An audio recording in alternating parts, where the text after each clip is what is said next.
குமரியில் அரசு பள்ளியில் ஆய்வு மேற்கொண்ட அமைச்சர் அன்பில் மகேஷ் நன்னறி கதை சொல்லிய மாணவனை பாராட்டினார். குமரி மாவட்டம் நாகர்கோவிலில் நடந்த தனித்துவ மாணவர் நிகழ்ச்சியில் பள்ளிக் கல்வித்துறை அன்பில் மகேஷ் கலந்து கொண்டார்.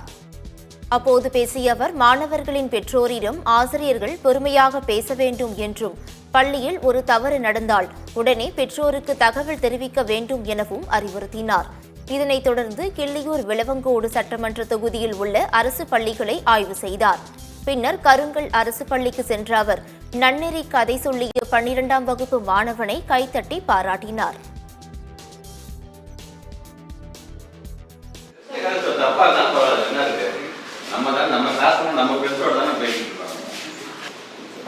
ஒரு ஊரில் 2 நண்பர்கள் இருக்கணும். 2 பேரில் ஒருத்தன் ரொம்ப சோம்பேறியானவன், ஒருத்தன் நல்லா உழைக்கக்கூடியவன். அப்போ ஒருத்தன் நல்ல வேலைக்கு போய் கஷ்டப்பட்டு நல்லா சம்பாதிப்பான். இன்னொருத்தன் சும்மா எதுவுமே செய்யாமல் வீட்டிலே இருந்துட்டு பைசா நினச்சிட்டு அவனுக்கு கிடைக்காது.